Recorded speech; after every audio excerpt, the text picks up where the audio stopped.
friends and family. Today, I'm really super delighted to have with us a person who really needs no introduction. Tavis Smiley graciously decided to sit with me for an hour today. He's a nationally recognized broadcaster, author, visionary leader. He's the founder of KBLA Talk 1580, only Black-owned, unapologetically progressive talk radio station west of the Mississippi. KBLA is more than a station, it's a movement.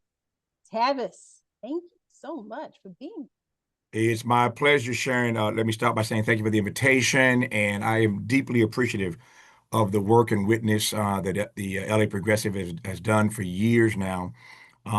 We are in a grim moment in the history of this country, as you well know. These are dark days. I might say we are wrestling with the night side of America once again right about now.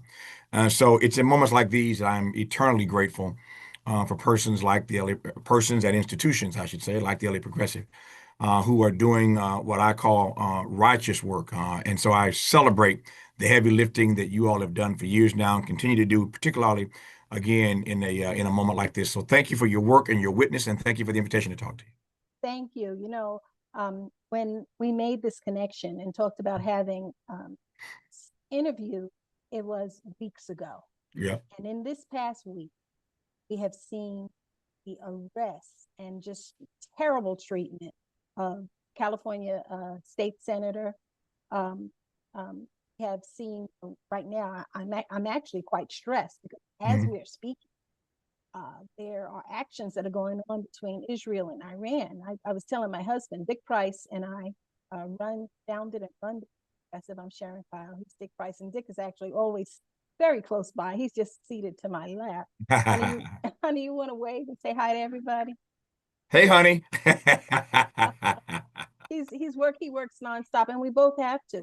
Yeah. We're not really an institution. We're just two individuals that get very concerned. I get you. And the way that Alex Padilla was treated and what's happening, I was just feeling like, oh, I can't take this. I was interviewing somebody yesterday, and they broke down and started to cry in the interview. This is a political professional, has longtime friend of Alex Padilla, and has worked in this field for so long. So for you to do this for me right now, it's just nice to be with a like-minded person and someone so brilliant and who deals with it day after day.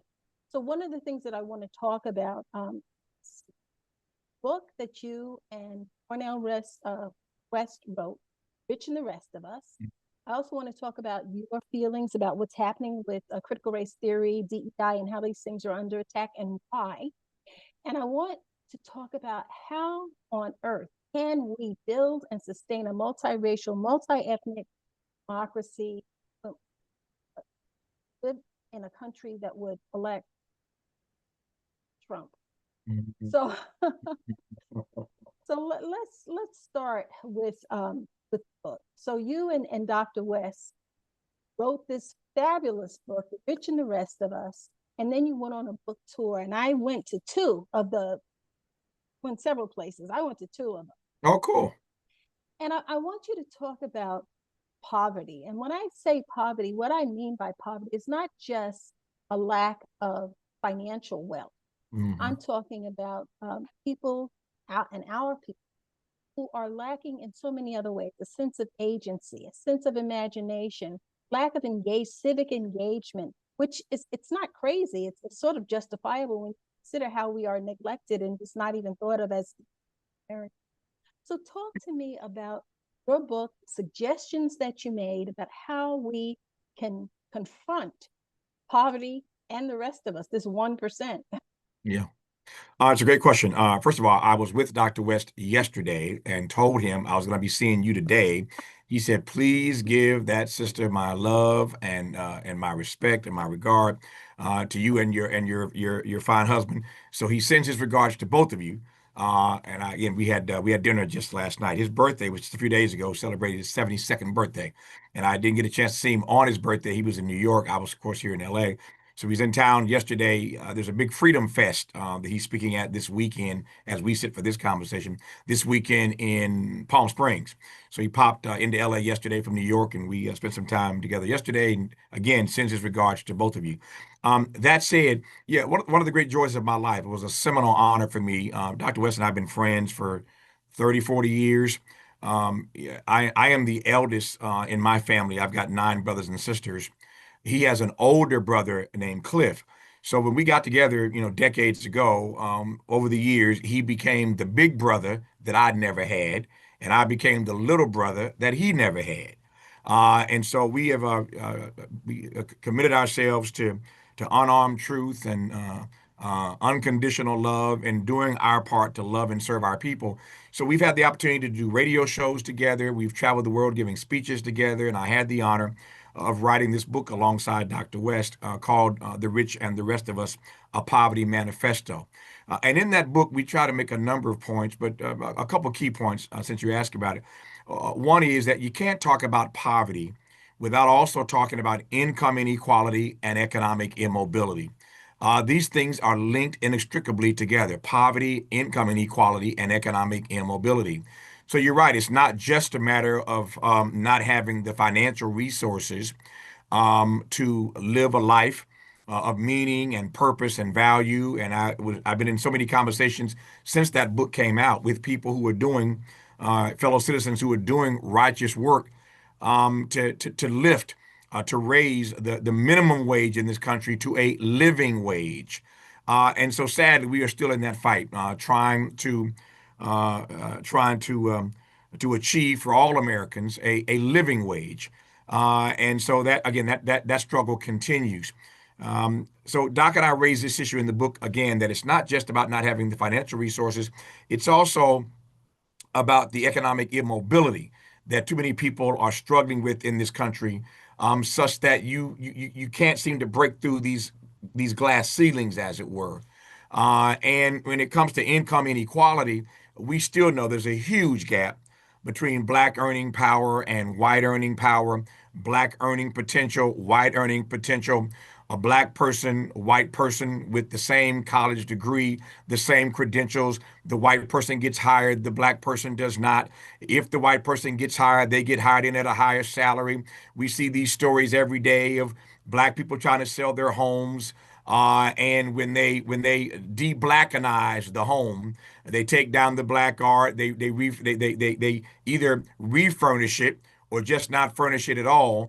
But when they take all the black stuff out the house, the property value goes up 10, 15, 20 fold. And so these issues are as real as rain. But again, the first thing we try to point out in the book is that poverty, income inequality, economic immobility are inextricably linked together, number one. We also try to argue in this book that poverty, and you keyed on this a moment ago, Sharon, that poverty, to our mind and to our thinking, is a threat to this very democracy. We have to look at poverty in those terms. Again, let me back up. In the book, we also try to explain what poverty is and what it isn't, and what poverty looks like in this country and what it doesn't look like. We have this misnomer whenever we talk about poverty, and you see news stories, they always show some poor black kids running around with no shoes on, that kind of imagery. And that's not what poverty is. We know that the majority of folk on welfare in this country are not black folk. The majority of poor people in this country are not black folk. They're not even brown folk. And so it's incumbent upon us to get a real picture, a true picture of what poverty really does look like in this country. And that book was done in conjunction with a poverty tour that you recall that Doc and I took around the country. We got on a bus and we literally toured the country, about 24 cities, as I recall. Big cities, small towns, Indian reservations, and then coal mines down in West Virginia. We crisscrossed this country. This was during the Obama era, trying to get a better sense. And I did a documentary series for PBS that came out of that. So we did the tour, we did the documentary series, a 5-part series for PBS. We wrote the book. So we did our part and still are doing the best we can to try to raise this issue of poverty higher up on the American agenda. But very quickly, and I'll move on. We argue in the book that poverty is an essential threat to this democracy. These days, as you said earlier at the top of this conversation, Sharon, there are any number of things right now that are literal threats to this democracy, or as I call it, an experiment in democracy. We're not quite a democracy yet. To my mind, we have a Madisonian framework for democracy, but we've not yet achieved that. But poverty is threatening our democracy, climate change and global warming threatening our democracy. Gerrymandering still threatens this democracy. There's a long list of things that threaten the very democracy that we live in. And Doc and I tried to put our finger on some of that in the book. I'm pleased all these years later that book went on the New York Times bestseller list, stayed there for a while, and we don't judge our work and witness by how many books we sell, but it did mean something to me. It was heartening for both Dr. West and myself that the book was released and that people were really fascinated enough by the subject matter or cared enough to learn more about it that it put the book on the New York Times bestseller list. So again, of all the things I've done in my career, one of the things I'm proudest of is having the opportunity and humble about is having the opportunity to write that book with my dear friend and brother, Dr. Cornel West. Thanks. Thank you so much for that, Mm-hmm. Tavis. And that documentary, is that the same tour that you took going to HBCUs across the country? Because you did make a Mm-hmm. documentary about that too. Exactly. And Anthony Samad had Mm-hmm. organized a group of people, and Dick and I were among the group, and we watched that documentary, which was great. But that's not the tour you're talking about. Yeah, Is that yeah, correct? yeah, yeah. Two separate tours. On the poverty tour, as I recall, we did stop at one or two HBCUs on the tour, but that was it. But yeah, but to your point, you're correct. It's a separate documentary. There are two two That's right. two pieces. Yes. And so for those listening, an HBCU is a historically Black and colored university. Mm-hmm. Um, I want to just commend you on that the HBCU tour. That documentary really cracked me up. And laughter is just so important. It's so, Dick Gregory was in it. Yeah. Um, uh, Winans, BB was in it. Yeah. BB was in it. BB Dr. Winans, Dick Gregory, Dr. West, Eddie Glaude, Michael Eric Dyson, Isaac Hayes. Oh my gosh. Yeah, we did a tour. We did a tour And down Dr. south. West's brother. Yeah, Cliff, Dr. West brother, Cliff is in it. We did a tour down south, and it was just a bunch of black men who got on a bus, and we toured the South and went to a number of HBCUs and other iconic spaces in the South, including, of course, the Lorraine Motel where Dr. King was assassinated. We went to the Mason Temple where he gave his final speech the night before he was assassinated, the mountaintop speech. We went to Stax where Isaac Hayes, built that record company during this particular era. We went to Fisk. Dr. West's parents met on the campus of Fisk University. So the documentary is called Stand. It's still available online. You can Google it and find it, but it's called Stand. And we, again, were a bunch of black men on this bus talking about our lives, talking about our aspirations, our angst, our fears, our futures, and just really wrestling with these things as we toured all these historic locations in the South. Again, it's called Stand, and a documentary that I, again, am proud to have produced. So one of the things that we do here at the LA Progressive, and probably it has something to do with the fact that Dick is white and I'm Black, Mm-hmm. and he's not my first husband. I'm not his first wife. And so I was married to a Black man before, and he was married to white women. And it was a distinct difference based on race Mm-hmm. in our relationship, having to do with the lens that we see through politically. Even though we're both progressives, I call myself Blacker as a result of being married to him, Mm. because I am always examining assumptions that I make, see myself through a different lens, and he helps me to Mm. see myself through a different lens. And the conclusions that I've come to about race in America, and also you actually helped me to do this with your annual discussion with Black America, and one of them, or maybe two of them, you had Lonnie, late, great, wonderful Lonnie Lanier. Sure, sure. And she had talked about how if we, in her book, The Miner's Canary, if Mm-hmm. we use Black America as a somewhat of a thermometer, or as a measuring to gauge the health of this democracy, we would be able to make lots of improvements. And I maintain that until we take a multiracial, multi-ethnic approach to attacking the problems in America, our democracy, there isn't a democracy. You call it a Madisonian. Yeah. Uh, I don't think we have a democracy. Yeah. So talk to me about to incorporate all races if we want to ever have a functional democracy. Yep. That is the challenge. That is the challenge. And the question is simply, as you laid it out, can America ever achieve a true multiracial democracy? That's the question. Can America ever achieve a true multiracial democracy? And I am sad to say that for me, at least, the jury is still out on that question. I don't know that we have an answer to that, certainly not an affirmative answer in this moment. As you know, we are hurtling inexorably toward that day in the not too distant future when America, for the first time, will be a majority minority country. That is to say, that this country will be made up more of people of color combined than white folk. The good white folk are soon to be outnumbered in this country. And I think I don't necessarily want to believe that that moment is going to be cataclysmic, but it is going to be a critical crossroads for this country that we're going to have to wrestle with. Let me back up. The reason why we see the misbehavior, for lack of a better word, the bad behavior that we see right now coming from our friends on the right, the panic that is set in, is because they realize that the demographic data is incontrovertible. It cannot be stopped. And when you can't change the game, you change the rules. And so we see the right, the political right, attempting to change the rules in a variety of ways. But make no mistake about it, this is what Donald Trump letting in those white South Afrikaners in is all about. This is what the attack on DE&I is all about. This is what this entire Project 2025 agenda is all about.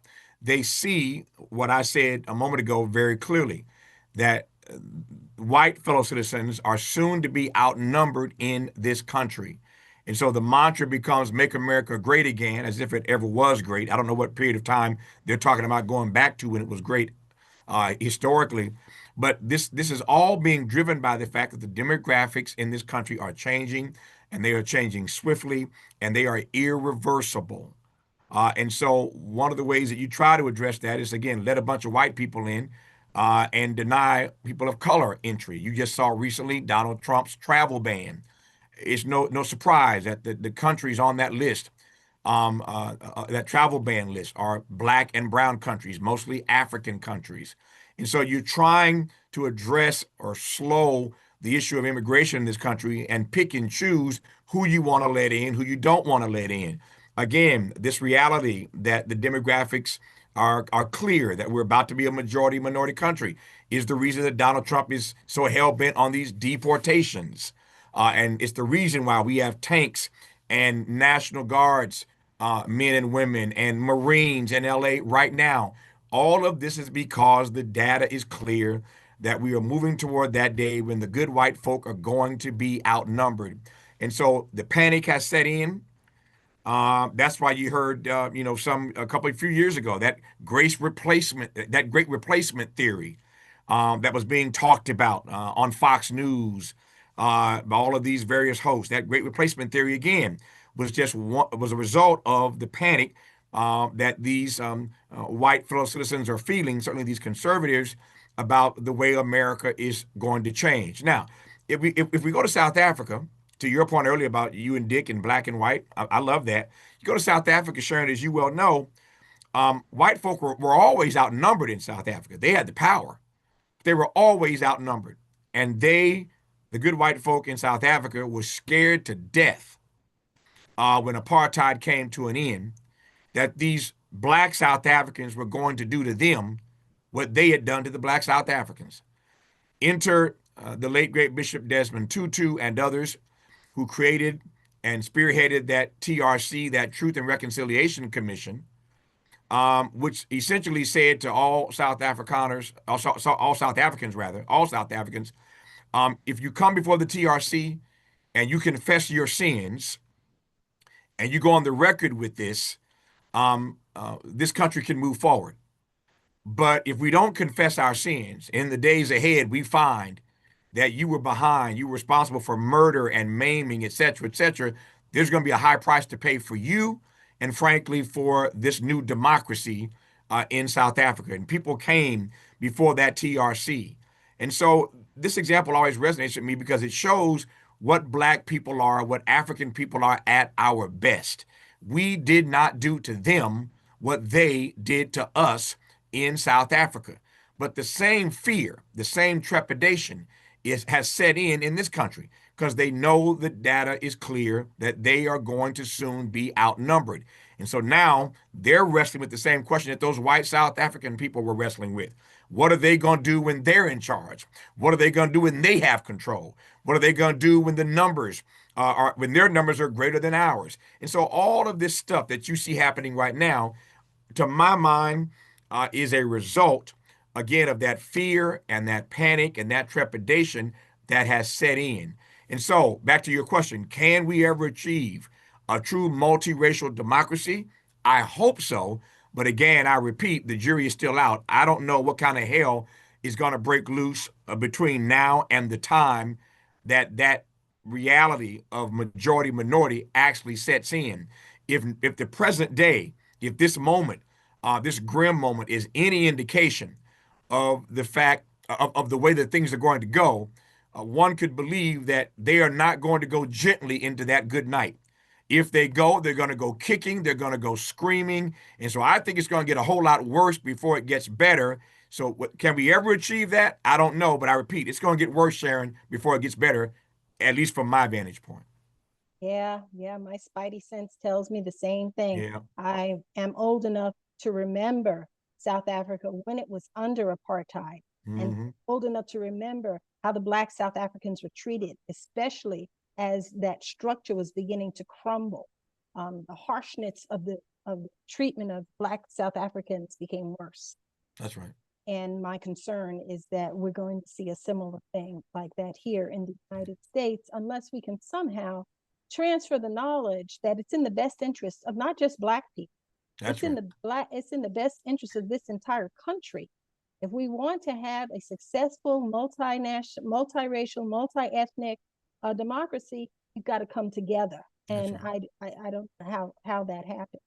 I want to talk a little bit about KBLA 1580. We see that behind you, and Hmm. talk to me about the genesis of that and the anniversary that you guys are celebrating this year. And Yeah. so, talk to me about KBLA 15. Yeah.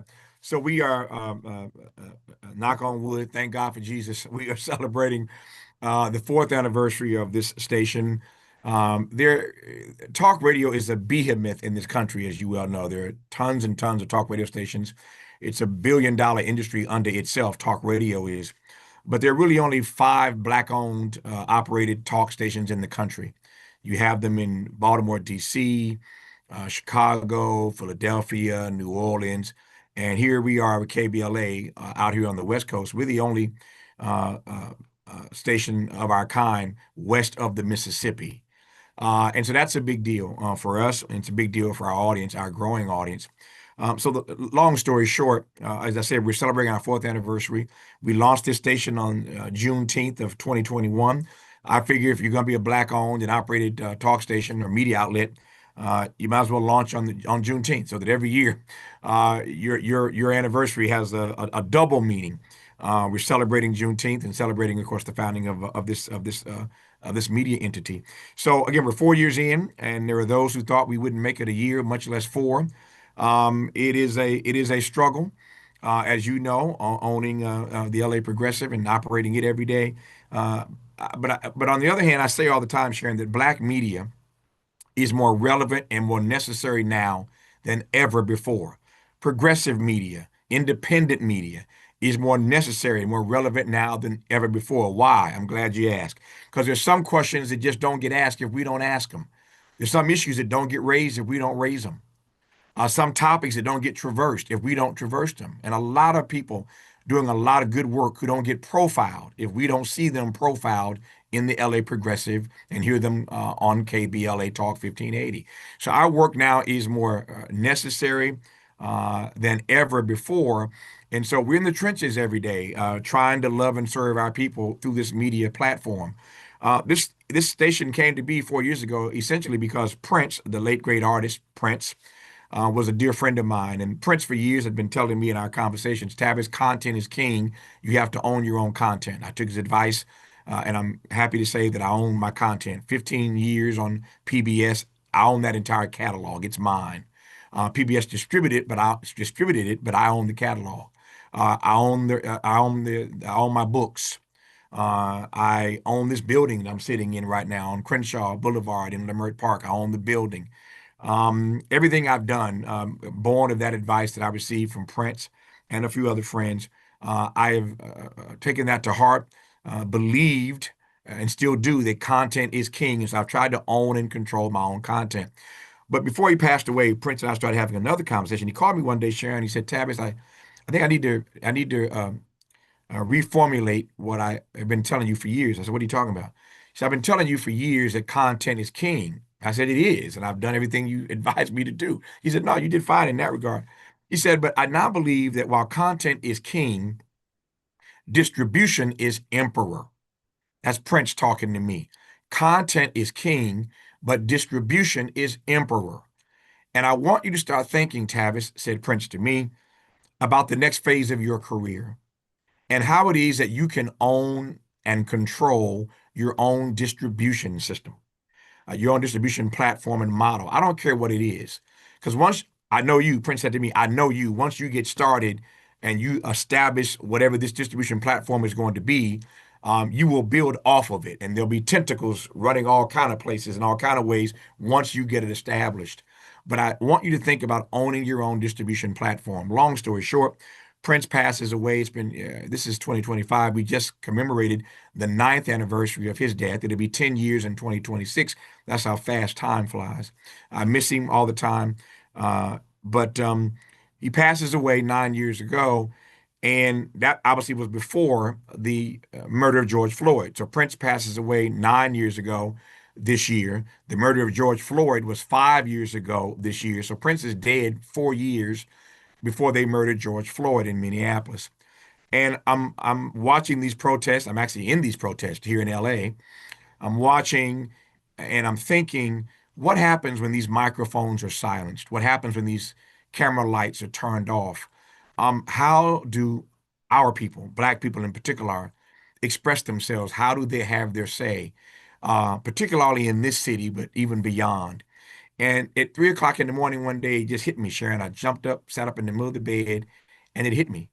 And I've lived in this city for, most of my life, but it never ever occurred to me in this particular way that Black America, that LA rather, LA has never had a Black owned and operated talk radio station. My friend Stevie Wonder owns KGLH 102.3. I love Stevie. It's a great music station. It has served our community well. It's the only Black owned radio station in this city. There are almost 200 radio stations in LA. And the only one that's Black owned is KJLH 102.3. That's tragic to me. But the city had never experienced a Black owned and operated talk radio station. I started my career on talk radio in this city on KABC Talk Radio 790. Started my career there in radio and am grateful for those early days. But it just hit me in that moment that we've never had our own thing. And that's where the idea came from. And I started thinking about it and doing some research, went to work on it. Again, not to belabor the point, but a year after I had this idea, I am grateful to say that we brought this station online. This was the original K-Day. For people who were born and raised in LA, they know the original K-Day, 1580 AM. It was the first station in the country to play hip hop music many, many years ago. When we did the deal to acquire the station, it was no longer playing hip hop, hadn't done that in years, but the station was a Spanish language Christian station. So I advise people, I tell my friends all the time, people ask me for advice about a variety of things. I'm getting to be that age now where I got enough gray, people are asking me for advice about things. And I tell my friends and interested persons all the time, don't do what I did. Do not try to buy a radio station and launch it in the middle of a pandemic like I did. I did it all the wrong way. It's an AM station. You're in the midst of a pandemic. The station is Spanish language Christian, which means that when I took it over, I had no advertising because obviously we ain't Spanish language. We ain't Christian. I mean, I'm a Christian. I am a follower of that first century Palestinian Jew named Jesus. That's my faith tradition. But the point is that it's not we don't do Christian broadcasting. So we don't do Christian broadcasting. We don't speak Spanish, uh, poquito, just a little bit. But I started on day one without a single advertiser because we're building this thing literally from the ground up. I think it was Drake who said, "Started from the bottom, now we here." I think Kendrick got Drake in that battle, but I'm still rocking with Drake on that one track. Started from the bottom, now we here, and that's my story. So we started on day one with nothing. And again, there were folk betting that we couldn't pull this off.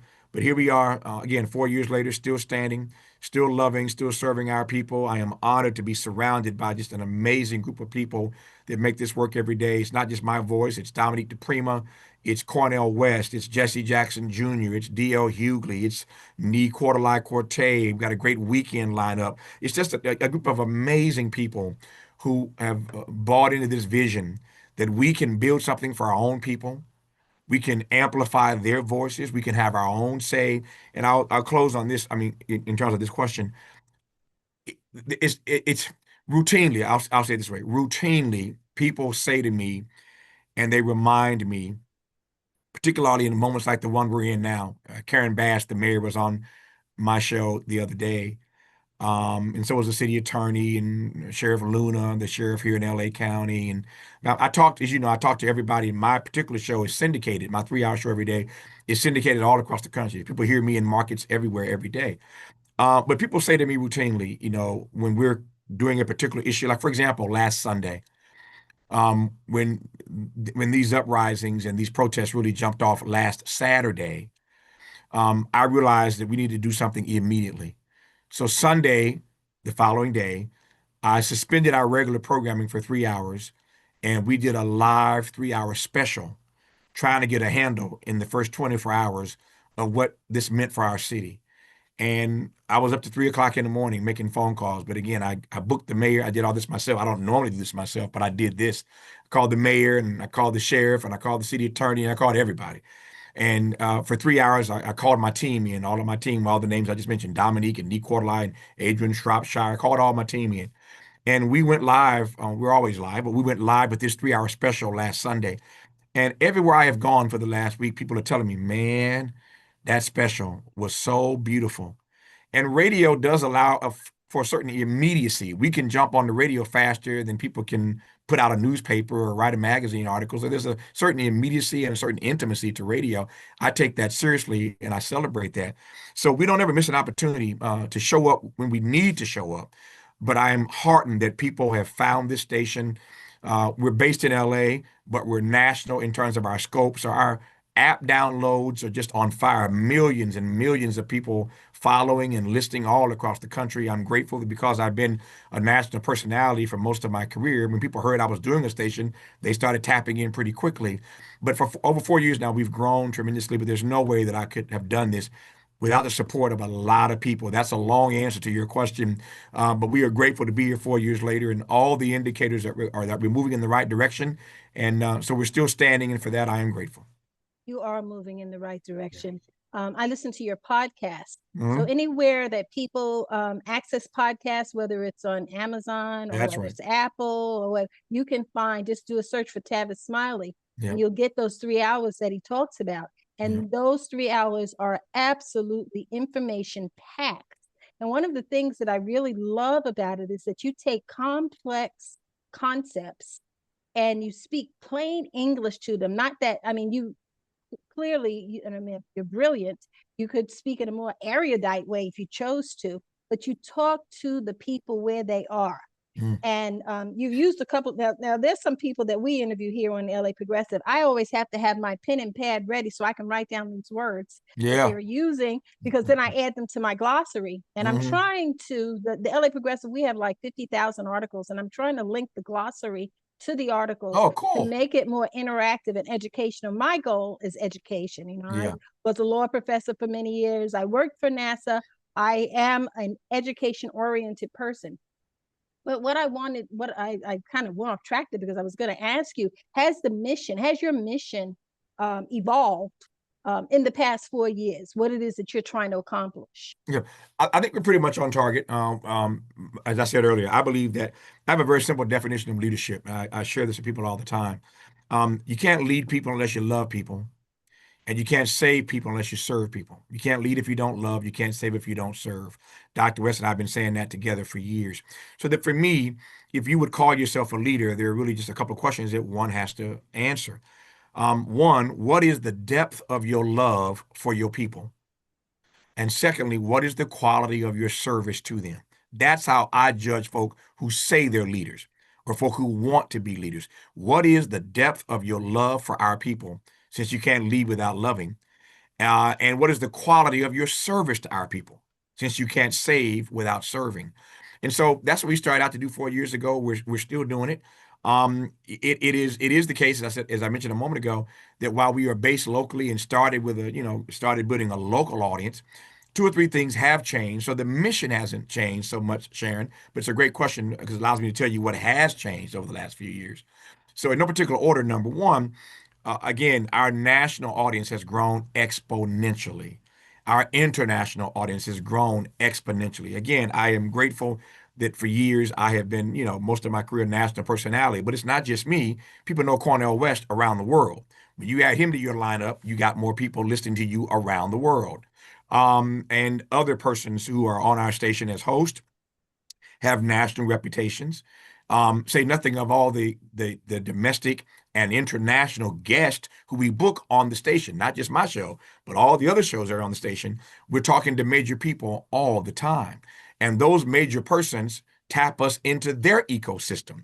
When we mention and post on social media that so and so is going to be on so and so is going to be on so and so show tomorrow or the next day, those guests help us tap into their ecosystems. So it's just textured and layered and growing every single day.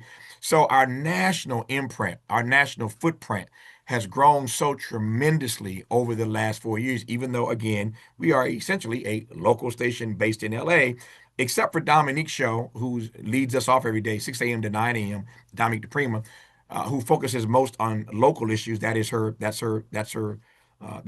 mission. She does the local stuff. But for the rest of the day, my show, again, Cornel West, Jesse Jackson, DL, Nee Cordelai, Jill Monroe with entertainment, Zoe with relationships, our weekend lineup. The stuff we talk about is universal, in the sense that Black people everywhere care about these topics, these issues, and appreciate these conversations and these guests. So, one, the mission hasn't changed, but we've grown our audience massively. I get data every month. On the first of every month, my team gives me all the data of how the station did the prior month. And I am always blown away by the millions of downloads. I'm blown away by the numbers on the podcast. We post our shows as podcasts. So I want to hit you wherever you are. So we're live on the radio every day. We're live on our YouTube channel. We're live on our app. You can watch us live on your phone. You can watch us or listen on our app. And we're literally just about to announce a new version of the app that allows us to do a lot more with the app. We're literally rolling that out in the next 2 weeks, a new version of our app. So we're on the app. But if I miss you in any of those places or platforms, when we finish the conversations, to your point about listening to the podcast, we strip the commercials out of the live radio interviews, and then we post those same conversations as podcasts. So we have a lot of people listening live, but the podcasts are stupid because once you post the podcast, one, people can listen when they want to listen. They don't. If they missed it, they can hear whenever they want to hear it, and it's a quicker listen because you got 20 minutes of commercials that disappeared, right? So it's a faster listen, it's an easier listen. You listen when it works for you at your leisure. So the audience has grown tremendously, number one. Number two, when we started, we were curating this program, this station, for an African American audience. Unapologetically, we were doing that. But I knew that once we curated this for a Black audience and pulled them in, the goal was always, speaking of the LA progressive, to build a more progressive audience. That's what you and I were talking about. Well, you were talking about it at the start of this conversation. Um, Black folk have always been the conscience of this country, and at our best, we still are. So I know, and I knew then that what I wanted to build was the same thing that I saw in the streets protesting George Floyd. We were all liberal and progressive and democratic in our thinking, but we were black, we were red, we were brown, we were yellow, everybody. And as you know, all around the world, people were joining in these protests about the murder of George Floyd. I knew that I had to start building a black audience first. As my friend Cornel West says, we start on the chocolate side of town unapologetically. So I started chocolate side of town, but I knew that if I did this right, we could build a largely progressive audience that's not just black people. How did I know I could do that? I knew that because you can't survive as I did for years on NPR. You can't be a star for 15 seasons on PBS as I was, talking to people who are not primarily black and not know how to do that. So I'd done it successfully on NPR for 5 years. I'd done it successfully on PBS for almost 15 seasons. So I knew how to talk to a broader progressive audience. And so that was my mission, to build this thing from the start with a black audience, but to make sure that our programming, our guests, our conversations would be interesting to progressives writ large. And so, again, all the data points are indicating that we're going in the right direction. The audience is growing. The podcast listenership is growing. Everything is building out. And so I just saw some data the other day that made me smile because 4 years in, that progressive audience of black, white, red, brown, yellow, we're seeing that in the data now. And so that's made me really, really happy that what I started out to do, we're actually doing that now. That is so encouraging to hear, Yeah. because that's where we are as LA Progressive. Oh yeah, Obviously, we don't have the reach that you have, but our passions are the same as your passions. And indeed. it's encouraging to me to know that this is possible, because in my mind, that's the only way this United States is going to That's right. survive. That's right. I couldn't agree more. And I every day we attempt to achieve that. Um, I believe that at our best, you said something similar to this earlier, and I want to just come back to this. I believe that at our best, and I tell my team this all the time, at our best, we challenge people to re-examine the assumptions that they hold. At our best, we help them expand their inventory of ideas. At our best, we challenge them to see the world through a different prism. At our best, we expose them to people and to issues and topics and points of views that they otherwise would never be exposed to or would never consider. Um, the way I produce my show every day, people ask me from time to time, how do you go about producing your show? Very simple. My team of producers knows that what I'm interested in is producing a show that exposes this audience. But I've been this way my entire career: PBS, NPR, BET. I've always done this. My mission is this: I want to produce a show every day to the best of my ability that exposes people that they otherwise exposes them to people and topics and themes that they are otherwise least likely to hear or see if they don't get it from Tavis. And I tell my people, we can do that with guests who aren't the typical talking heads. I say all the time, I don't care what the issue is, and I mean this sincerely. I'll give you an example right quick, Sharon. I don't care what the issue is, somewhere, somewhere, there's a black expert on it. I don't care what it is. Somewhere, if you search hard enough, you work hard enough, you look long enough, you're going to find a Negro somewhere who's an expert on that particular issue. It's a quick example, fun example. So last year, 2024, as I recall, was the year of the cicada. The cicada, as you know, are those things that make all that noise in the summertime, all that loud noise that drives everybody crazy. They're called the cicada. Last year, and I can't explain it, I'm not a scientist, but last year was like this annual convention of all the different versions of cicada. So all the cicada every so many years come out. And last year was that year when all the different versions of the cicada were going to meet for a big national convention, as it were. So the point is that the sound, the noise that the cicada were going to make was going to be louder, exponentially, infinitely louder last summer than it typically is, because all these cicada were coming out of everywhere for this national gathering. And I was fascinated by that. I love science. I mean, again, you listen to my show, you never know what you're going to get. I hope it's going to be interesting, but I talk about everything with everybody every day. And I was fascinated by how fascinated the audience was by that conversation. I never know if the audience is going to come with me, but I'm trying to give them something they ain't going to get nowhere else. I want to make you, I say all the time, I want to make you the smartest person in your circle. That's my job, to help make you the smartest person in your circle by listening to me every single day. So we talk about the cicada. And to my surprise, my team, doing what I always tell them to do, found a black expert on the cicada.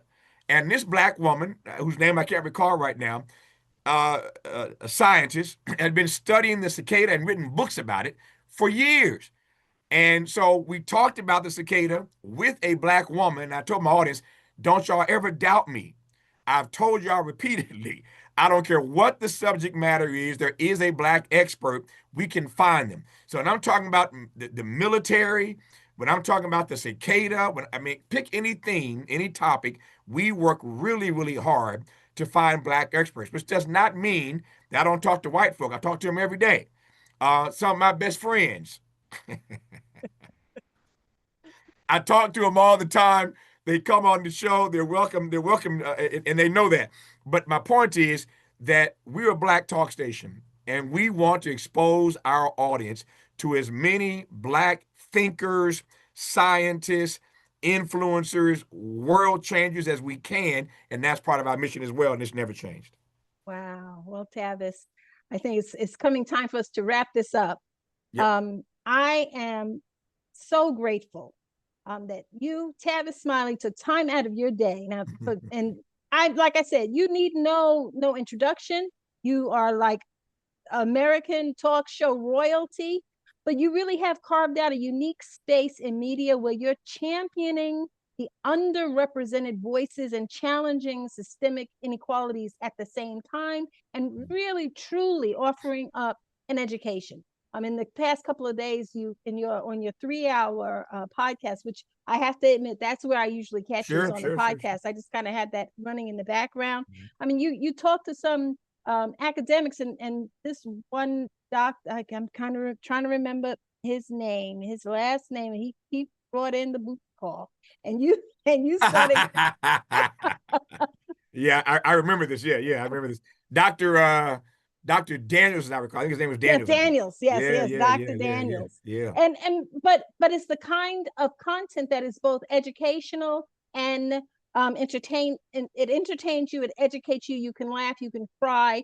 I highly recommend that people go to their podcast, go online, Google KBLA 1580 Talk Radio, and Google Tavis Smiley. Tavis Smiley, thank you for being with me today. It's my great honor. It's my great honor. Let me just close again, if I can, very quickly, by saying that those words coming from you mean a great deal to me, Sharon. All opinions, in my world at least, are not created equal, but there are some people's opinions and expectations and praise I value more than I do others. And I don't mean to cast aspersion on anybody, but when people like you and Dick, who are doing the work, celebrate what we're trying to do as I celebrate what you're doing every day, it means a great deal to me. So I certainly did not want to turn down the invitation to come on be a part of this conversation with you. I don't know if you can see it. I've been wearing my Altadena. Can you see that? I just thought about it. And James Farr has been providing updates about the fires, the recovery of Altadena, and appreciate that so much. I only raise that because, again, this is part of our mission. We are covering Altadena with James's show, Conversation Live, Altadena Rising, like nobody's business. There's nobody in Southern California, not the LA Times, not the TV networks, nobody is covering this Altadena issue like we are. And we're going to stay on it till these folk get the respect they deserve. We're not going to let them rebuild the Palisades and ignore Altadena. So again, this is part of our mission. And so you caught me on one of our dress down work days with my baseball cap. I have not shaved. You caught me on a crazy day, but I promised you I'd come on camera. I forgot I said that, but I wanted to keep my word. So y'all forgive me for looking a little rough today. You look good to me. But I love Sharon and Dick, and I didn't want to say no to them. All right, Tavis Smiley. Thanks again. Have a fantastic Thank you for sticking around. Thank you very much. If you like the LA Progressive content and the discussions we have here, please consider clicking the subscribe button below, and also give us a thumbs up. That helps to grow our audience by feeding the algorithm, which helps to get this content in front of more eyes. Thanks for stopping by. We really appreciate your support.